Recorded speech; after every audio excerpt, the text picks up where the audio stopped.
മലയാളത്തിൻ്റെ സ്വന്തം classic criminal George കുട്ടി is back with a bang.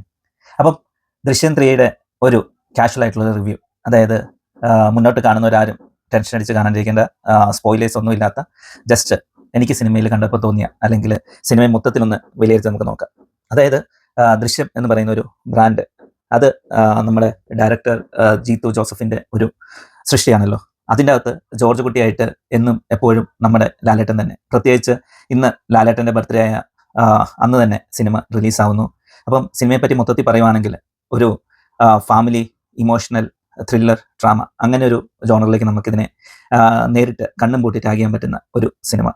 അപ്പം എന്താ പറയുന്നത്, എന്ത് പറഞ്ഞു കഴിഞ്ഞാലും അതിൻ്റെ അകത്ത് കാണാൻ പോകുന്ന നമ്മുടെ ഓഡിയൻസിനെ സ്പോയിലർ ആകുന്ന അല്ലെങ്കിൽ സസ്പെൻസ് പൊളിയുന്ന രീതിയിലുള്ള കുറേയേറെ കാര്യങ്ങൾ പങ്കുവെക്കേണ്ടി വരും. അതുകൊണ്ട് തന്നെ വളരെ നീട്ടി വലിച്ച് കുറേ കാര്യങ്ങൾ പറയാനായിട്ട് ഞാൻ താല്പര്യപ്പെടുന്നില്ല. അപ്പം ഈ ചാനൽ കണ്ടുകൊണ്ടിരിക്കുന്ന ഒട്ടുമിക്ക പേർക്കും അറിയാവുന്ന കാര്യമാണ് ഞാനൊരു കട്ട ലാലേട്ടൻ ഫാനാണ് എന്നുള്ളത്. പക്ഷേ ഈ പറയുന്ന കാര്യങ്ങൾ ഒരു ലാലേട്ടൻ ഫാൻ എന്ന് പറയുന്ന ഒരു പെർസ്പെക്റ്റീവ് എന്നല്ല ഞാൻ പറയുന്നത്. അപ്പം ഒരു സാധാരണ ഒരു പ്രേക്ഷകൻ എങ്ങനെ, ഇപ്പം ദൃശ്യം 1, അപ്പം ദൃശ്യം നമ്മൾ കണ്ടു തുടങ്ങിയപ്പം അങ്ങനെ ഒരു ട്വിസ്റ്റ്, അമ്മാതിരി ട്വിസ്റ്റ് നമ്മൾ പ്രതീക്ഷിച്ചില്ല. പിന്നെ ദൃശ്യം 2ലേക്ക് വന്നപ്പം അത് എഴുതി തുടങ്ങിയ സമയത്ത് തന്നെ നമുക്ക് കുറേ ആകാംക്ഷയായിരുന്നു, പുള്ളി എങ്ങനെയാണ് ദൃശ്യം 2 ഡെവലപ്പ് ചെയ്തുകൊണ്ടിരിക്കുന്നത്. അപ്പോൾ അതേ ഒരു ആകാംക്ഷയാണ് ദൃശ്യം 3യും നമ്മളെയൊക്കെ ആദ്യം തന്നെ സിനിമ കാണാൻ പ്രേരിപ്പിക്കുന്ന ഒരു ഘടകം. അപ്പം ഈ ദൃശ്യം 3യിലേക്ക് വരുമ്പോഴേക്ക് നമുക്ക് ദൃശ്യം 1ലും 2ലും ഒക്കെ ഉണ്ടായിരുന്ന ലാലേട്ടൻ്റെ ഫാമിലിക്ക് കൂടുതൽ സ്ക്രീൻ പ്രസൻസ് കിട്ടുന്നു. അപ്പോൾ ഫാമിലി എന്ന് ഞാൻ പറയുമ്പോഴത്തേന് ലാലേട്ടൻ്റെ മോളായിട്ട് വന്ന അൻസിബയും എസ്തറും, ഇവർക്ക് രണ്ടുപേർക്കും കഴിഞ്ഞ സീരീസിനെക്കാട്ടിലും,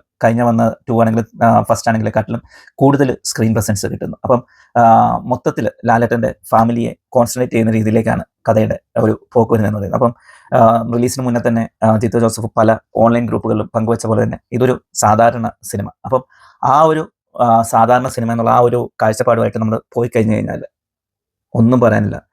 നമ്മൾ ഇറങ്ങി വരുന്നത് ഉറപ്പായിട്ടും നമുക്ക് കുറച്ച് പാളിച്ചകൾ അവിടെ ഇവിടെയൊക്കെ തോന്നുമെങ്കിലും ഓവറോൾ ഒരു സിനിമയിൽ നിന്ന് നോക്കുമ്പോഴത്തേക്ക് അത്ര പാളിപ്പോകാത്തൊരു അറ്റംപ്റ്റ് ആയിട്ടാണ് നമുക്ക് ഫീൽ ചെയ്യുന്നത്. പ്രത്യേകിച്ച് ഈ ദൃശ്യം ഫ്രാഞ്ചൈസിയെ വെച്ച് നോക്കുമ്പോൾ പ്രതീക്ഷകൾ എന്ന് പറയുന്നത് വളരെ വലുതാണ്. അപ്പം ആ ഒരു പ്രതീക്ഷയിലേക്ക് എത്തിപ്പെടാനായോ എന്ന് ചോദിച്ചു കഴിഞ്ഞാൽ ഒരു പരിധി വരെ ആയി എന്ന് പറയേണ്ടി വരും. മറ്റൊരു പരിധിയിൽ കുറച്ചൊന്ന് ഡൗൺ ആയിപ്പോയി എന്ന് നമുക്ക് തോന്നും. പക്ഷേ അതൊക്കെ നമുക്ക് ആ ഒരു കഥയുടെ സ്റ്റോറി ബിൽഡിംഗ് ആയിട്ടൊക്കെ എടുത്തു കഴിഞ്ഞാൽ നമുക്ക് ഫസ്റ്റ് ഹാഫൊക്കെ അത്യാവശ്യം കണ്ടിരിക്കാം. സെക്കൻഡ് ഹാഫിലേക്ക് വരുമ്പോഴത്തേന് ആ ജിത്തു ജോസഫിൻ്റെ ആ ഒരു കൈയടക്കം, ആ ഒരു സിഗ്നേച്ചർ സാധനങ്ങൾ നമുക്ക് കാണാൻ പറ്റുന്നു.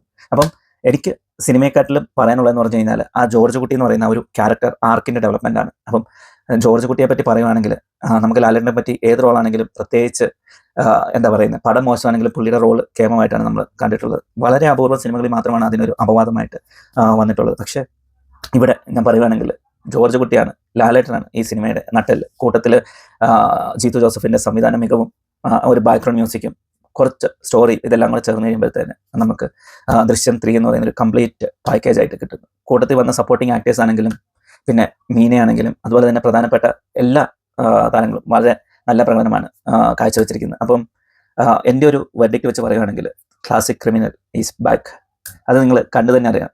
അപ്പം നിങ്ങൾ ദൃശ്യം ഫ്രാഞ്ചൈസിയുടെ ഒരു ഫാനാണെങ്കിൽ, ഇനിയല്ല ലാലേട്ടൻ്റെ ഒരു ഫാനാണെങ്കിൽ, തീർച്ചയായും തിയേറ്ററിൽ നിന്ന് മിസ്സാകാൻ പാടില്ലാത്തൊരു ചിത്രമാണ് ദൃശ്യം 3. അതുപോലെ തന്നെ ഇപ്പം ലാലേട്ടൻ ഫാൻസ് അല്ലാത്ത സാധാ പ്രേക്ഷകർക്കും ഇതൊരിക്കലും ഒരു നിരാശ സമ്മാനിക്കുന്നൊരു സിനിമയല്ല. തീർച്ചയായും ഇതൊരു തിയേറ്റർ വാച്ച് എന്ന് തന്നെ നമുക്ക് പറയേണ്ടി വരും. അപ്പം വരുന്ന ദിവസങ്ങളിൽ എന്തായാലും എനിക്ക് തോന്നുന്നത് വെച്ച് കഴിഞ്ഞാൽ ടിക്കറ്റൊക്കെ കിട്ടാനായിട്ട് എല്ലാവരും കുറച്ച് പാടുപെടും. സ്പെഷ്യൽ ഷോസുകൾ കയറി വരും. അപ്പം ലാലേട്ടൻ്റെ ഒരു മികച്ച ഒരു ഹിറ്റായിട്ട് ഈ സിനിമ സമീപകാലത്ത് ഒരു മികച്ച ഹിറ്റായിട്ട് തന്നെ മാറും എന്നാണ് എൻ്റെ ഉറച്ച പ്രതീക്ഷ. അപ്പം സിനിമ കണ്ടവർ നിങ്ങളുടെ അഭിപ്രായം കമൻറ്റ് ചെയ്യുക, കാണാത്തവർ വേഗം പോയി കണ്ടിട്ട് കമൻറ്റ് ചെയ്യുക. അപ്പം വീഡിയോ ഇഷ്ടപ്പെട്ടെങ്കിൽ ലൈക്ക് ചെയ്യുക, ഷെയർ ചെയ്യുക, ചാനൽ സബ്സ്ക്രൈബ് ചെയ്യുക. Thank you.